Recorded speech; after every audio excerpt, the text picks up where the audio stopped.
Well, good morning to all of you, and I am very excited about what we're about to hear. And I'll introduce Professor Douglas in a moment, but I want to share a quick history about this annual speaker series and how it came into being. And it's a simple story, and it's a wonderful one, and it's about a family that is committed to Taft, and I think more importantly, it's about a family that's committed to finding ways to make the world a better place. The Albert family that lives nearby and always has 3 generations of ties to this school. They're dear friends of mine and great friends to Taft. In the late 70s and early 80s, Bert and Sylvia sent their 3 children to Taft. They overlapped with me, Eric, John, and Debbie. And then they have had the fun of watching 5 of their grandchildren come and graduate from Taft in recent years. And it's hard to think of a family that's been more supportive and more engaged in this school than the Alberts. In my mind, they perfectly embody everything that the school is, and particularly they embody what the school motto is. You should know that our Martin Luther King efforts are made possible in part because they wanted to support the diversity on this efforts on this campus. The fact that this is a campus of really, really smart and engaging and challenging students from all over the world and with different perspectives. They wanted to make that day possible and support it.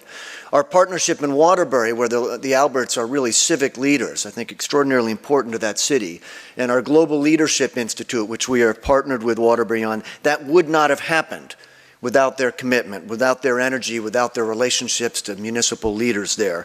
John Albert has served on our Board of Trustees for many years. They lead and they support and they serve Jewish causes, education causes, environment, hospital, urban renewal, and on and on. It's a family that, to be fair, is not interested in credit, and they probably don't even like the fact that I'm saying all this. But they want to make the world more equitable and more stable, and they've done amazing things to make that possible. And so this series, this annual speaker series, flows from the family conviction that we should here do all we can as a school to ensure that you graduate as informed and courageous and principled leaders. The fund was created to bring to Taft recognized authorities on the Holocaust, that we might carry forward the lessons that we should never forget, that perhaps you will be one who will stand up to be counted in the face of wrong. So it's an honor to introduce Professor Douglas. Until this morning, I'd never met him, but I knew his work. And in fact, not long ago, I was reading an article in the New Yorker in which he was widely quoted, and I texted Rachel Albert to say, "We have got to get him here." And she texted back, typically within minutes, "As always, I'm a step ahead of you. He's already coming." And this day is here, and it is a real honor to introduce Lawrence Douglas, the James J. Grosfeld Professor of Law, Jurisprudence and Social Thought at Amherst College, where he's been for 25 years. A graduate of Brown University and the Yale Law School, he's a prize-winning author of several books, including The Memory of Judgment, Making Law and History in the Trials of the Holocaust. He's written 2 novels, including The Vices, which was a finalist in the National Jewish Book Award. He's lectured around the globe. He's been a visiting professor at the University of London and also Humboldt University in Berlin. His works have appeared, and his writings have appeared in many major publications and newspapers. And his latest book on the last surviving Nazi war criminal will be coming out soon. It is a real honor to have someone of his expertise and passion and stature here. Following these remarks today, he will be in the faculty room. As always, we will have an informal discussion there, whether it's 1 or 2 of you or whether entire classes. Please join us. And to be clear, as I say, anytime we have those, if you want to come for some of that and then need to leave for class or something, that's perfectly fine. It's not rude if you need to get up and leave before he is done. He will also be at lunch, so if you are free and you'd like to join in a conversation from 11:30 to 12:30, please do so. So it's a great honor to have the Albert family speaker, Professor Lawrence Douglas, join us today. Please welcome him.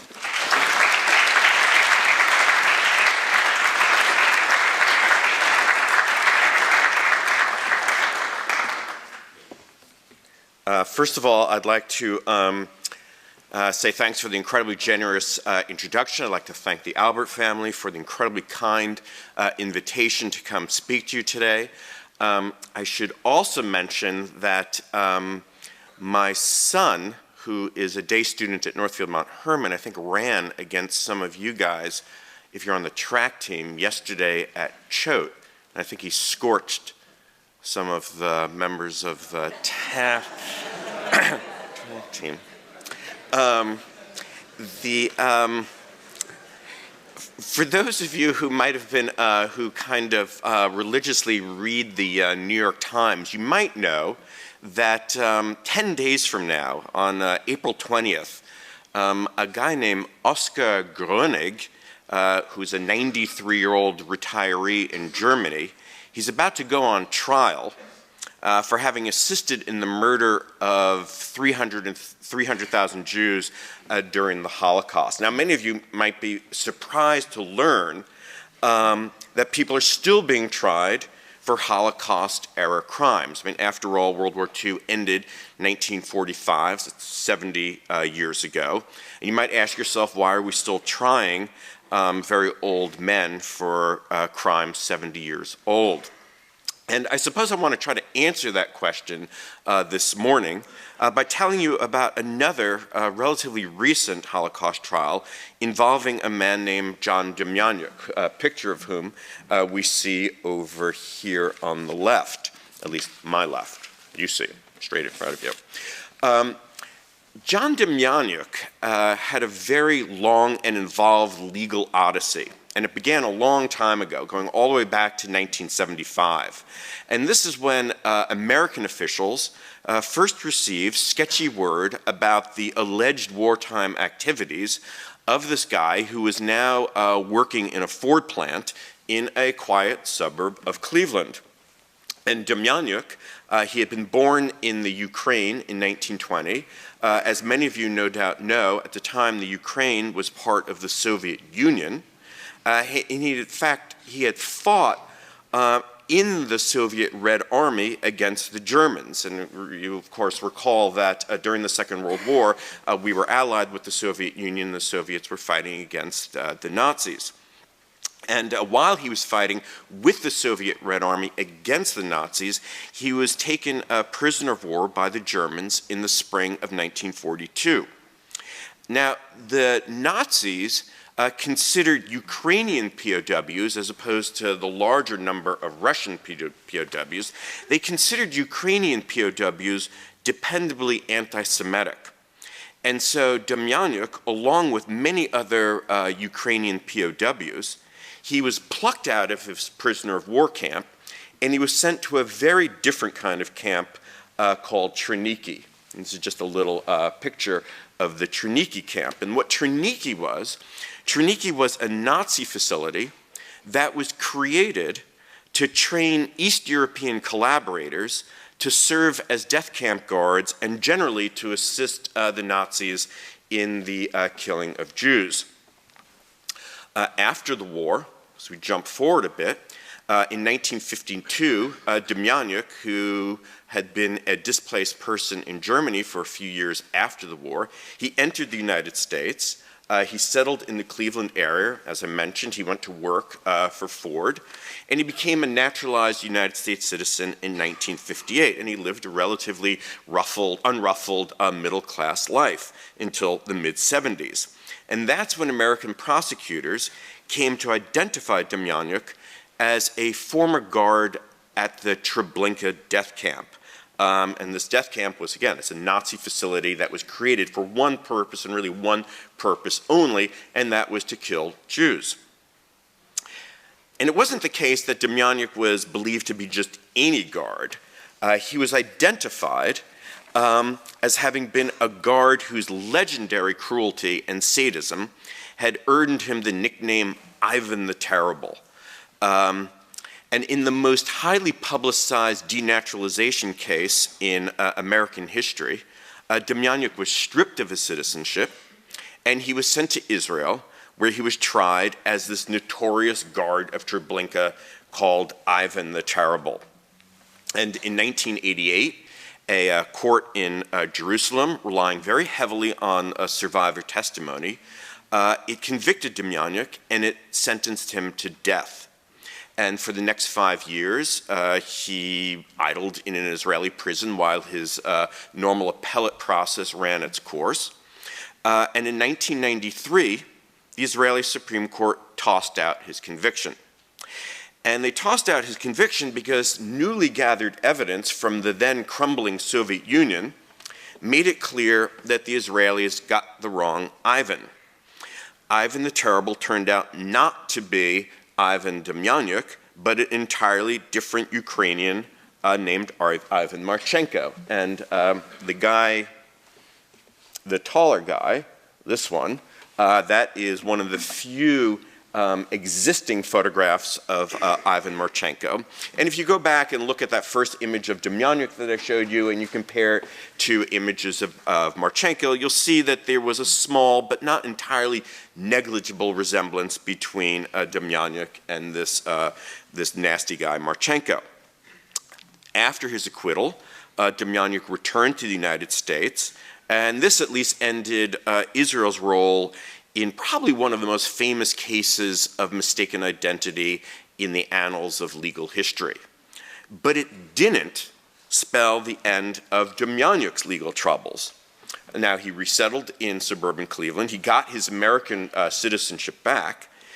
But now Demjanjuk became the subject of a fresh denaturalization proceeding, because it turned out that although Demjanjuk had not been this Ivan the Terrible of Sobibór, new evidence showed that he had been what we might call Ivan the Not So Hot, because this evidence showed that Demjanjuk had served as a guard at Sobibór, which was an equally lethal Nazi death camp that had been created to murder Jews. So in 2001, Demjanjuk earned the distinction of being the one and only person in American history to twice have his citizenship stripped.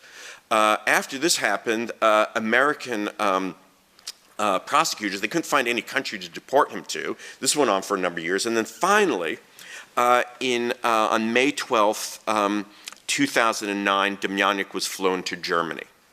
And exactly 2 years later to the day, on May 12th, 2011, a German court convicted Demjanjuk, who at the time was 91 years old, of being an accessory to the murder of 28,060 Jews during his time as a guard at this other death camp, Sobibór. And this is just an image of Demjanjuk during the trial in Munich, which I actually I sat in on and reported on.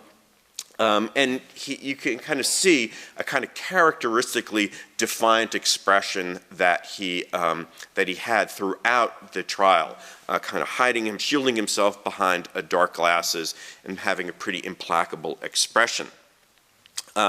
10 months after his conviction in 2011, Demjanjuk died. He was actually convicted, sentenced to 5 years in prison. He was released pending appeal, and he actually died while he was in a nursing home in Bavaria, in southern Germany. And this at least formally brought to an end the most convoluted, lengthy, and bizarre case to arise from the Holocaust.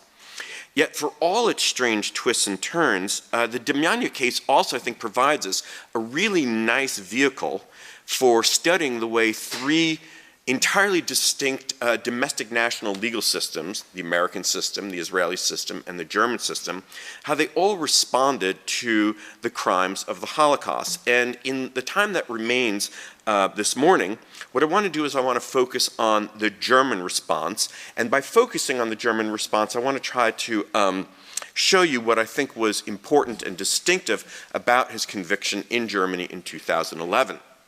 Now, I don't know, have many of you traveled to Germany? Any, let's see hands, anyone been to Germany? Any actually native Germans here? Any German speakers? If you've been to Germany, if any of you have traveled to Germany, you might know that Germany today, it's kind of the poster boy for national self-reckoning. It's the land that really is willing to face down its monstrous past. And Germany really has been quite impressive in engaging in a task known in German by this very long, typically German phrase called Vergangenheitsbewältigung, which means basically confronting the past. And if you travel in Germany, and those of you who have, you might have noticed that past atrocities are the subject of countless memorials and symposia and films and articles in newspapers. A few years ago, when about 4 years ago, I was a visiting professor in Berlin. And at the time, our older son was 15 years old, and I remember we were walking around, and I said, "Oh, look at that across the street, let's go over there." And he said to me, "Dad, I'm sure it's just another monument to atrocity." And it is very much the case that Germany has been, again, quite good at confronting its past.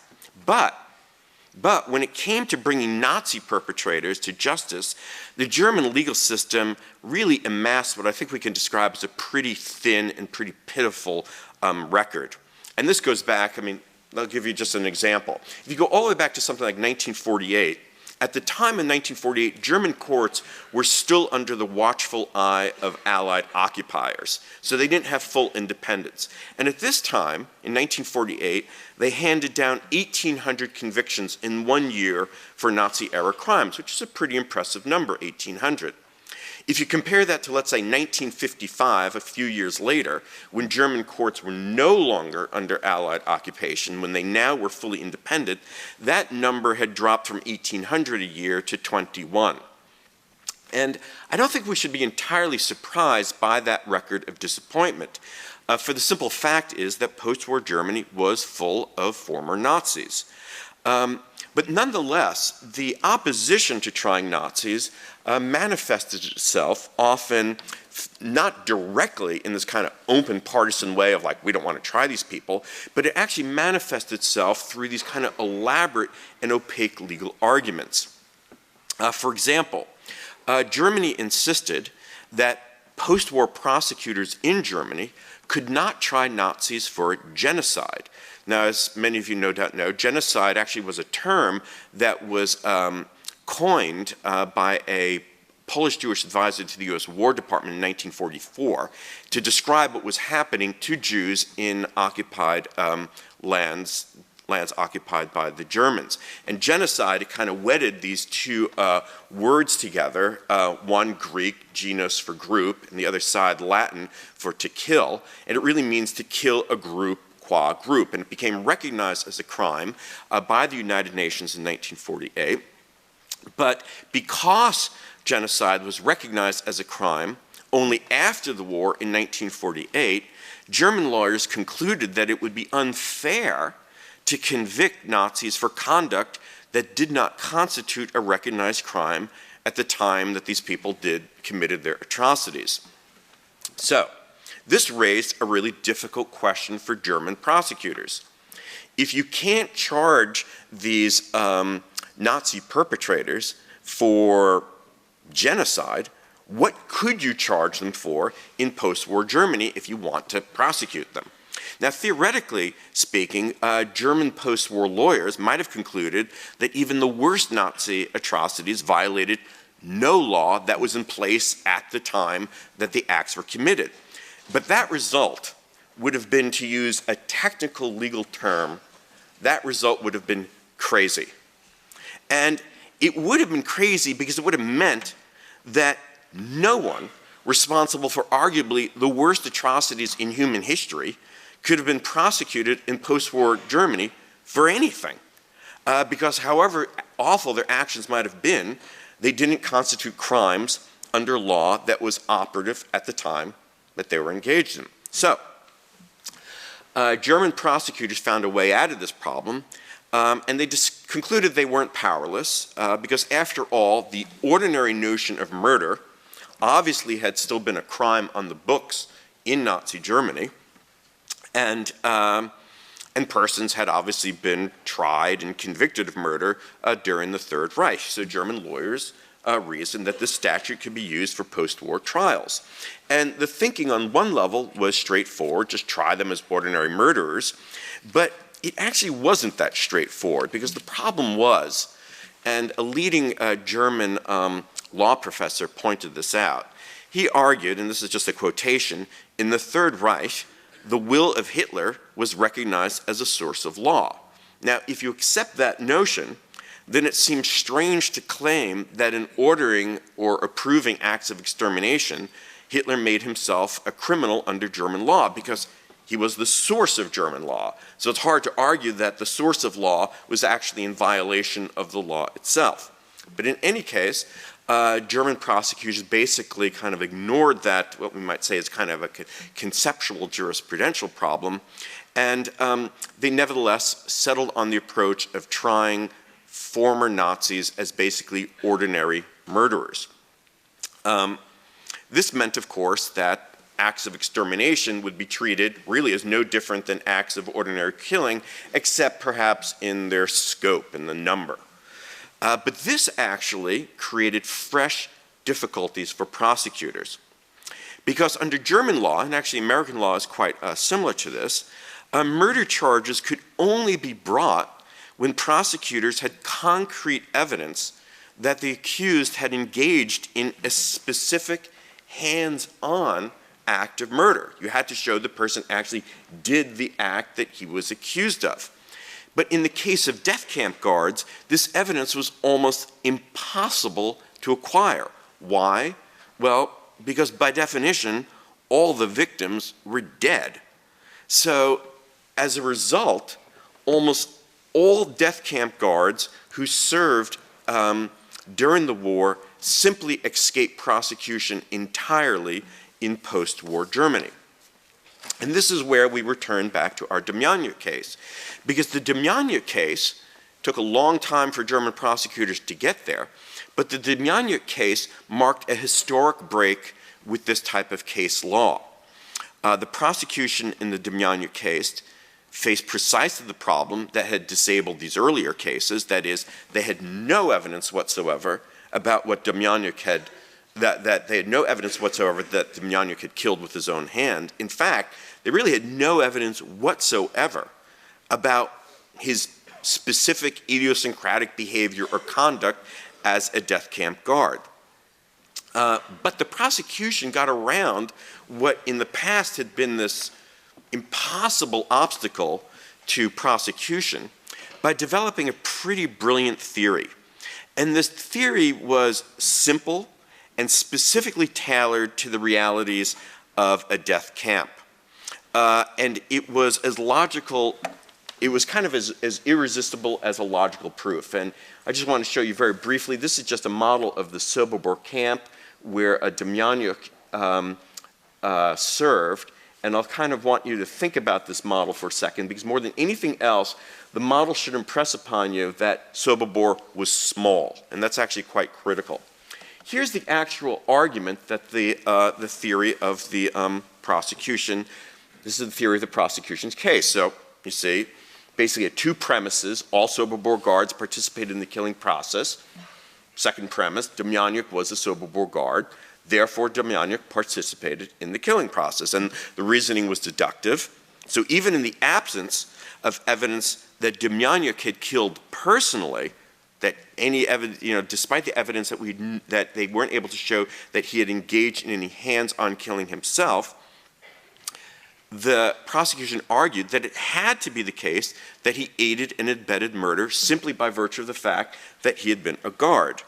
Now, the second point, the second premise, that Demjanjuk was a guard, this was solidly established by documents. So there was really no doubt about premise number two. But the first point, that all Sobibór guards participated in the killing process, this was actually kind of what we could describe as a historical claim, and it could only be proved by a comprehensive historical study of Sobibór and its guards. And in Demjanjuk's trial in Germany, what was very interesting, instead of having eyewitnesses come, because there really weren't any eyewitnesses to testify, instead, the people who came to court were professional historians. And the professional historians testified, and they established two critical facts. First, they established that Sobibór was a death camp. Now, this might hardly seem to be a real novel insight, but still, it's very important to bear in mind the distinction between these pure death camps of the Nazis and even something like Auschwitz. I think probably all of you have heard of Auschwitz. But Auschwitz was what we could describe as a hybrid facility. That is, Auschwitz in part was a death camp, but it also maintained a very large slave labor camp. So for example, if you look at Auschwitz, about 1.2 million persons at some time or another were inmates at Auschwitz.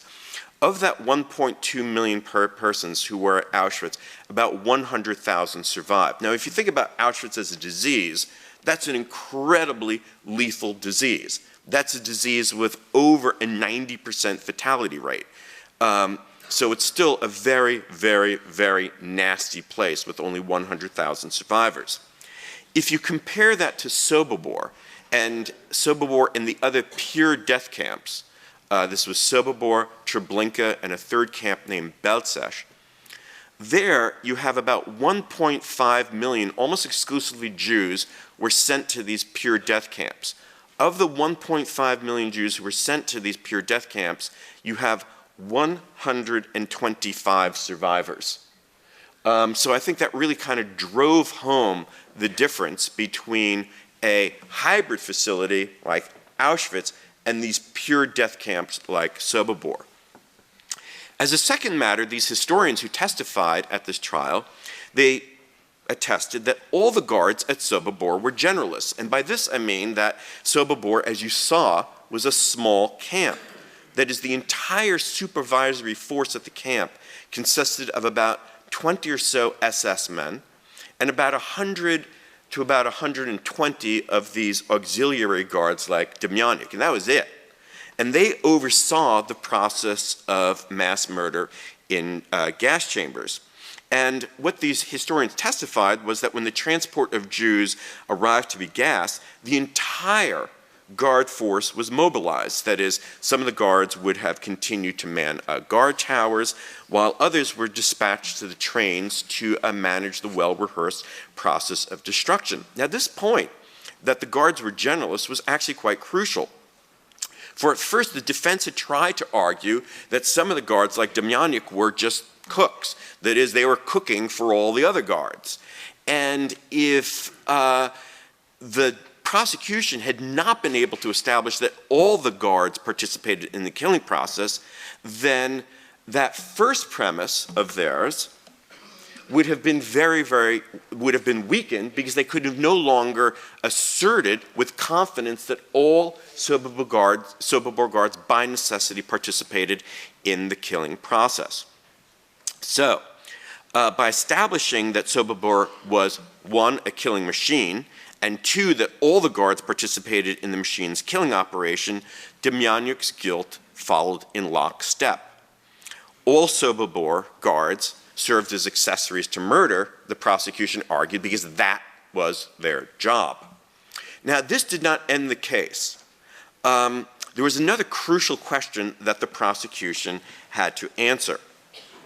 And this question went to the matter of the defendant's voluntariness.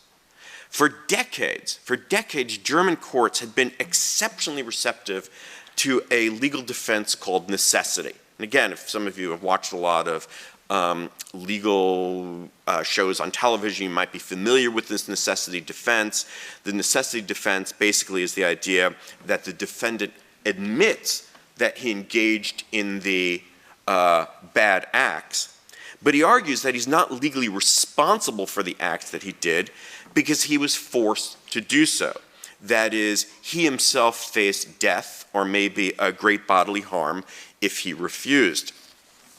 So, for example, there was a big trial all the way back in 1966 involving Sobibór guards, and it ended with the outright acquittal of a whole bunch of these SS men, again on the grounds that they had been forced to participate in the extermination of Jews.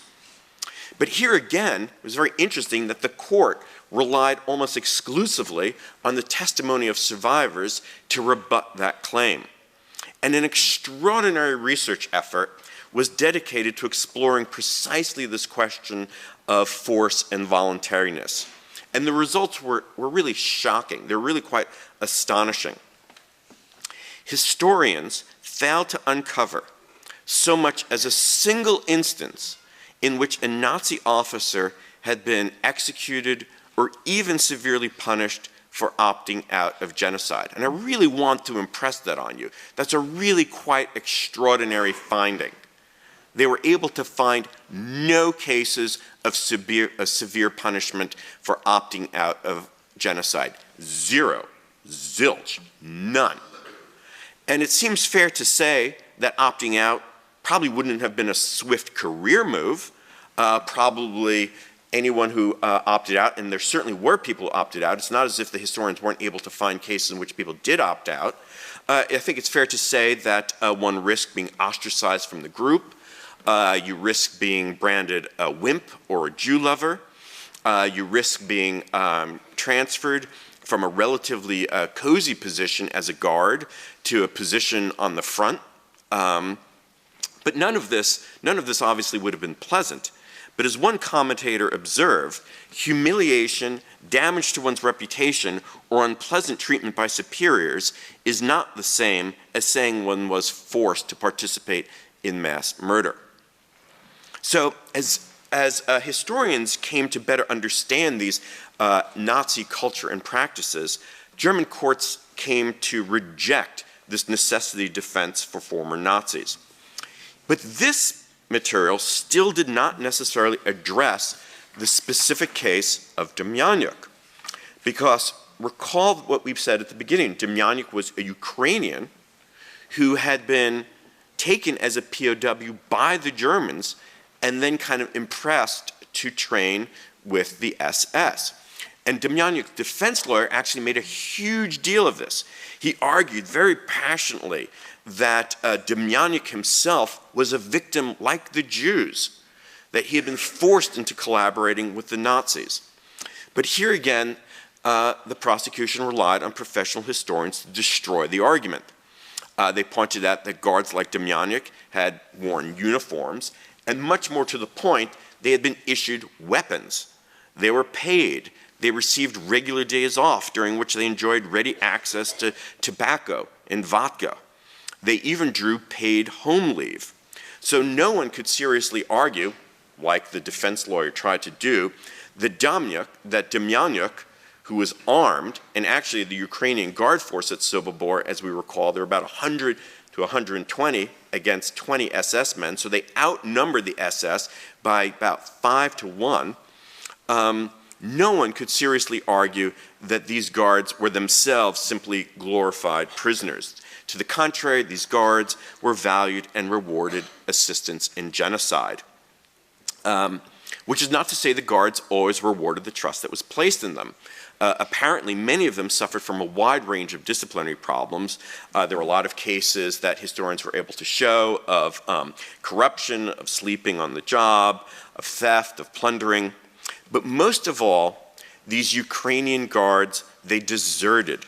They deserted early and they deserted often. In fact, apparently more than 1/5 of the guards, like Demjanjuk, deserted. Now, these high desertion rates presumably had very little to do with moral qualms about genocide. As the winds of war shifted, many collaborators presumably came to reconsider the wisdom of working for the Nazis, so they decided to leave. Demjanjuk did not leave. He chose to stay. And the prosecution argued that the fact that Demjanjuk chose to stay, while so many of his colleagues chose to leave, chose to desert, showed that Demjanjuk served at Sobibór voluntarily. And the court accepted this. We might have a discussion as to whether you find that convincing or not, but nonetheless, the court accepted that argument and Demjanjuk was convicted, as I mentioned at the outset. Now, armed with this decision, German prosecutors promptly began, remember this was a decision that came down a little over 3 years ago, German prosecutors began promptly investigating all these old cases that this old model had basically told prosecutors could never be successfully brought to court. And it still remains unclear what's going to happen with these most recent cases. Obviously, all of them involve very old men. So as I mentioned at the outset, this trial of this Oscar Grönig, this 93-year-old former SS officer at Auschwitz, is going to start in 10 days. But even if that prosecution fails, I want to just emphasize to you this morning that I think the importance of the Demjanjuk decision remains undiminished. Because in my mind, Demjanjuk was rightfully convicted, not because he was kind of a cruel person who engaged in wanton murders with his own hand, but he was convicted because he worked in a factory of death. And to convict only in the presence of proof of individual murderous acts is really to repeat the mistake that German prosecutors had made for decades. Namely, it's to treat the crimes of the Holocaust as ordinary crimes committed by bad people. Demjanjuk's German trial, by contrast, understood that mass killing is not a personal act of evil, but it is part of a state-sponsored exterminatory process. And when it comes to factory-like mass murder, guilt is not to be measured by acts of personal cruelty or by personal nastiness. Guilt follows function. Convicting under that theory, was in my mind the great accomplishment of the German Demjanjuk court. Thank you very much this morning.